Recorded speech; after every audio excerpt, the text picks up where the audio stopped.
Welcome to Krome Cast. Take it out. I'm Sam Major, Commercial Director at Krome Technologies, and today, on this edition of Take It Out, I'm joined by our Compliance Officer, Chris Swan. We'll be talking about the security issues that end users are subject to from phishing attacks, and how, with the right tools, tests and training, you can protect and educate your employees against phishing attempts by creating, in essence, a human firewall. Chris, thanks for joining me today. No problem. Thanks, Sam. Thanks for having me. No worries. So to begin with, Chris, whilst I'm sure our audience will be aware, could you just briefly, and I say briefly, and if anyone knows you and I, we don't really do briefly, but we'll do our best today, just summarise what phishing is, the process and the purpose. Okay, right. Phishing basically is an attempt to commit online fraud. So what cybercriminals are looking to do is steal your personal information. They can do this in various ways by phishing emails, fraudulent websites, SMS attacks to your phone, which they call smishing, or calls directly to your phone, which is phishing. But they always will appear to be from reputable organisations or someone you know and trust. But their main aim is really just to steal your personal data, such as credit cards or debit cards. That basically, in a nutshell, is what online sort of phishing is about. But what they're looking to do really is play on your fears, your curiosities, and your insecurities, just to gather your data and to get you to fish on bogus links. Yeah. Obviously, we see this, going through the roof all the time. So. It's probably worth mentioning the sophistication of these attacks, and over the years we've seen some obvious and blatant email scams in the past, such as promises of wealth left at foreign banks for you to pay a small fee and to collect from. But more recently, claims of things like indecent footage that people hold on you. Threats of information being released unless you send extortionate fees via Bitcoin, which is obviously always a good sign that it's fraudulent, or cryptocurrency of some description, something that can't be traced. And these simple scams, whilst obvious in their nature, are unfortunately still very much catching people out. And I guess, as you said, the issue is they do prey on people's fears and insecurities to catch them out. So, mentioned some of the more primitive, phishing attacks, stuff we've seen. As I said, like playing on the fears and whatnot. We've got this on you. Please send us Bitcoin, etc. But as this gets more sophisticated, and I know you've seen things are more sophisticated. As that increases, our threat landscape obviously changes. So are you able to give us a bit of an insight into how that, I guess that threat landscape has evolved and what it looks like now? Absolutely, Sam. So obviously, as you say, the threat landscape is ever evolving, and as we become smarter towards these emails and the sort of hooks that they've got in them, the criminals become smarter as well, and their phishing attempts become more elaborate in ways that are looking much more realistic. Some of the requests that we're seeing now, or the phishing measures, the recent ones, they tend to be on trend as well. So COVID-19 based phishing emails appearing to be from the NHS inviting you for a jab, and the sort of things they're looking there to put your information again. Other stuff from Netflix, there's a problem with your account, from Royal Mail or Amazon about your delivery, but the list goes on. But effectively, what these guys are looking to do is use spoofed email addresses that, for all intents and purposes, they look like they're from the real company and an organisation you might expect to receive an email from or you trust. But they're not. You need to look a little bit closer. A good example of that would be Netflix, but it's spelt with 2 X's. So when you look at it, it looks all good, but when you get there, it's not. So as I say, one I saw recently was about a COVID-19 jab where they were looking to get you to input your national insurance number. So each of these attacks, what they're looking for you to do is, first of all, trust what's saying, because it looks all real, and just provide your information somehow. Either log into an account that you think is your account or give the information. As I say, unfortunately, some of us are conditioned, if you like, to accept these emails sort of without any sort of question and respond. But once the cyber criminal has your details, they're going to use it to their gain.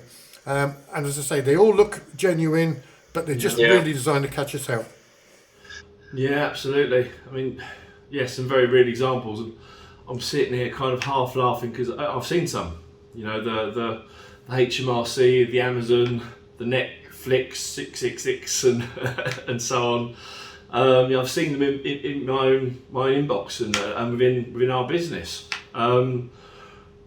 Something you didn't mention is spoofing.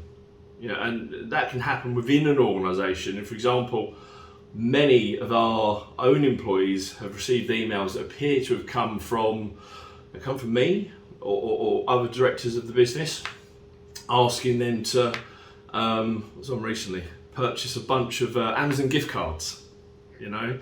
And I guess, fortunately, as an IT organisation, and you know this because you do this for us, but our cybersecurity awareness is very high. We focus on it internally. We undertake an awful lot of training. We do mock phishing attacks to make sure that as a business, our team are as educated and that they as best as possible recognise this type of activity. But however, no one is infallible, and mistakes undoubtedly will happen. And I was just thinking the other day, I thought before this, and I should try and remember it a bit better, but I can't. But you quoted some really interesting statistics to me fairly recently. And to be frank, they're shocking. But it really underlines why it's still so prevalent. So I guess hopefully you can share some of those statistics with our audience. I'm sure they'll find it just as eye-opening as I did. Okay, yeah, definitely, Sam. They are eye-opening, and so basically, if your phishing campaigns are usually or typically send millions of emails out to unsuspecting individuals. And I sort of the figures I've got a bit of a saying about this. It's so a bad day's phishing beats an honest day's work.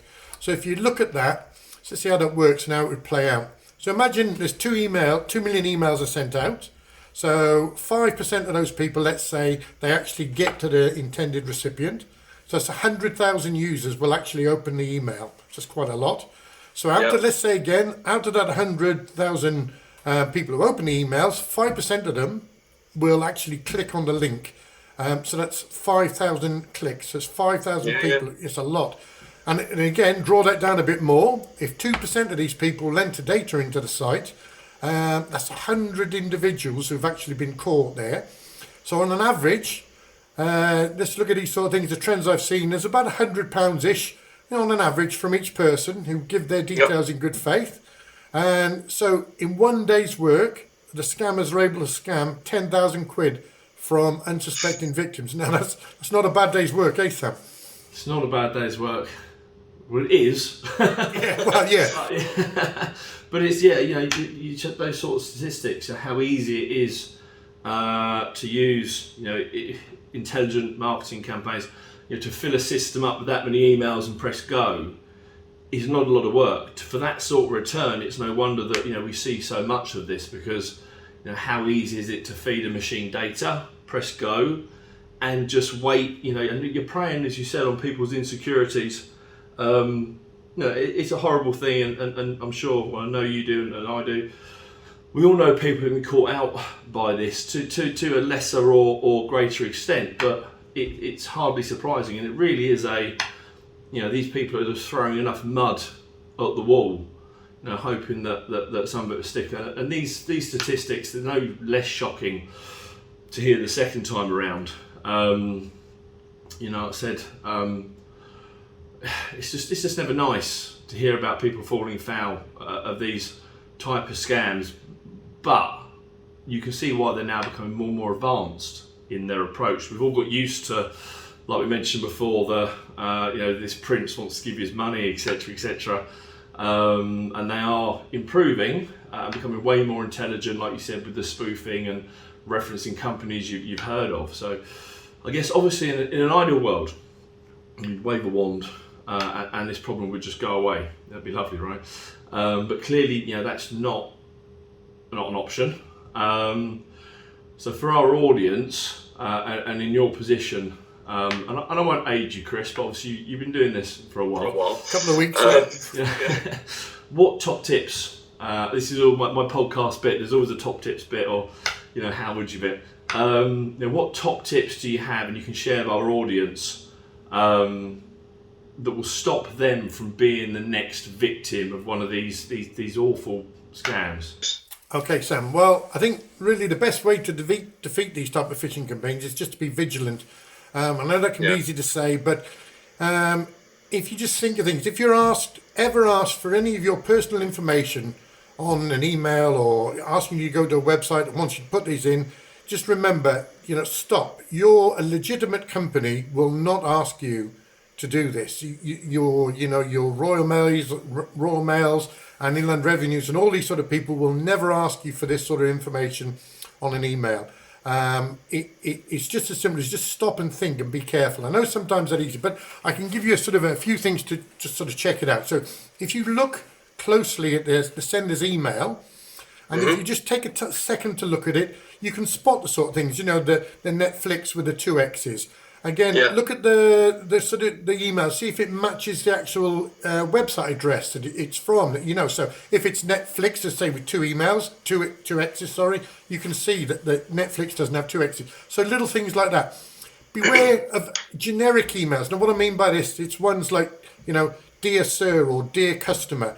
They're not addressed to you personally, because that basically what they've got, it's a bulk email, as we mentioned earlier, and they don't have your personal details, just your email address. A big thing, but even this is getting more sophisticated now, is look at the spelling and the grammar, because there might the way that we would speak or we would do an email, it might just be wrong. Might be a capital letter on the wrong place, the wrong context of the word, a comma or too many full stops. Just look and just take that extra time. That's the sort of thing that I'd expect HMRC or Amazon or someone to get right. Yeah, exactly that. So no matter who the email is from, never respond to the email asking for your information. As I said, never click on the link. If you're unsure, and say it's from Netflix, we've as we said, there's lots of things. Come off of your email.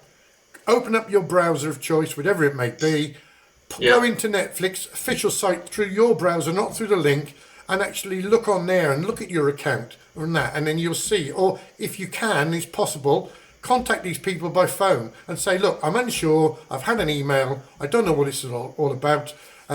Or even sometimes it's better than that, speak to your manager, your IT team, anybody. And you mentioned earlier on about some of these threatening sort of things. Never be ashamed to speak to people and say, I think this is wrong. Nobody's going to come down on you and say, don't waste my time. We would rather you speak to us and come and say, look, yes, okay, that actually turned out to be real, but well done. That's good for spotting it, and you're aware. That's a good thing. So a simple thing, if it looks strange, it probably is. Yeah, if it walks like a duck and quacks like a duck. Yeah. Okay. So I think that helps us establish, obviously there's a lot to look out for, and attacks, as we said, are getting more and more sophisticated, and subsequently more and more difficult for people to recognise and differentiate between important email and obviously this nefarious kind of stuff.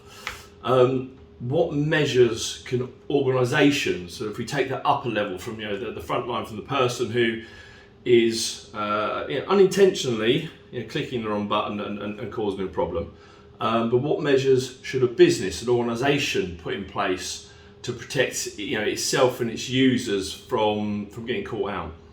Okay, well, it's a good point, that Sam. So companies normally have good protection in place, such as your firewalls and your antivirus and so on and so forth, but they often miss out one key thing. It's the forgotten vulnerability, and that is the human element. So if you look at that, it's, as I say, if you perform your network monitoring and so on and so forth, your network testing, in order to ensure your business is safe, do the same thing for the users. So run regular human security testing, test for their vulnerabilities of the staff. So as you said earlier, Sam, nobody's infallible at all. Not even me, let's say.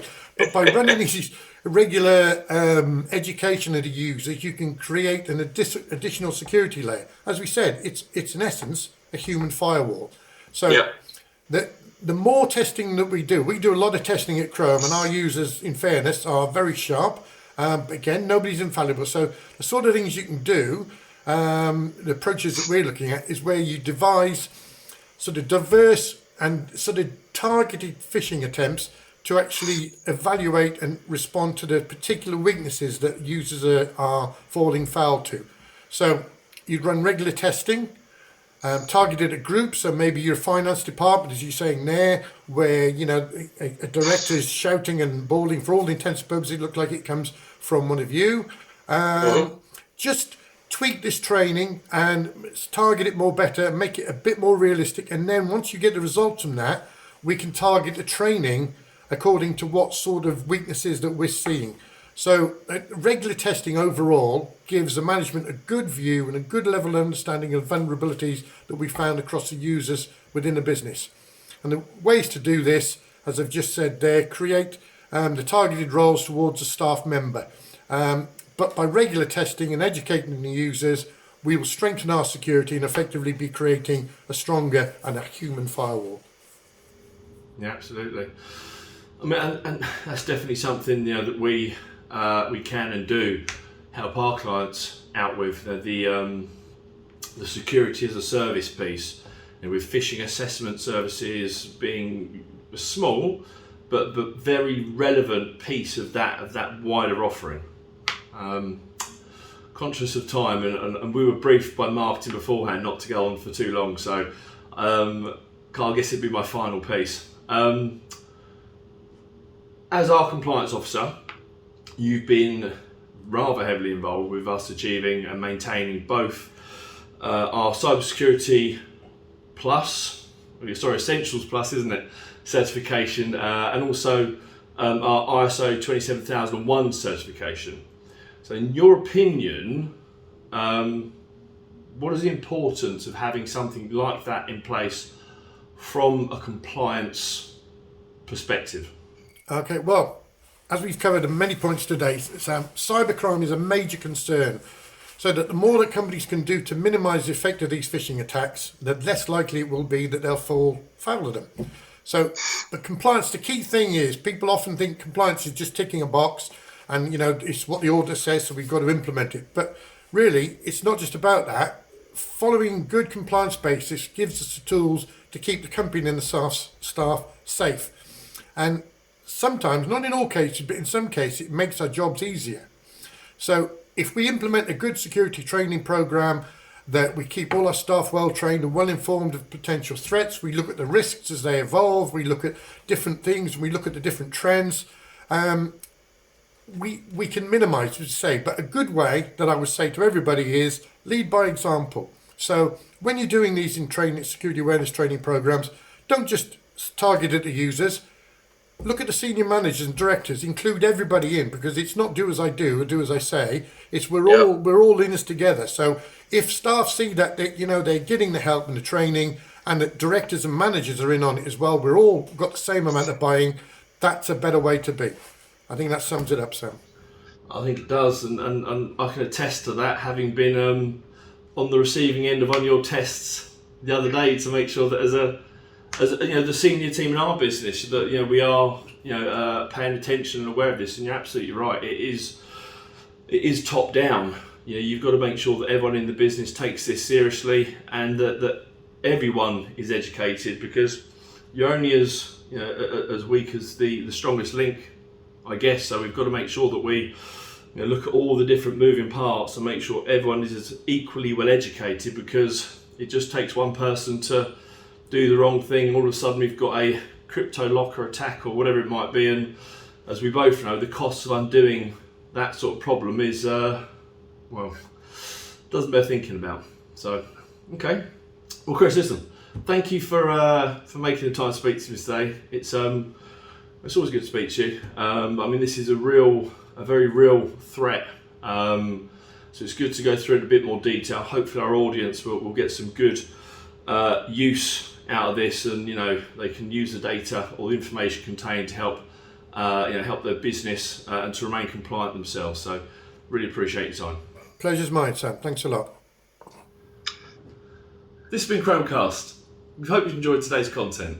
If there's anything you'd like us to cover in future episodes, then please do leave that in the comment section below. Remember to like, comment and share, and join us again next time on Krome Cast. Check it out.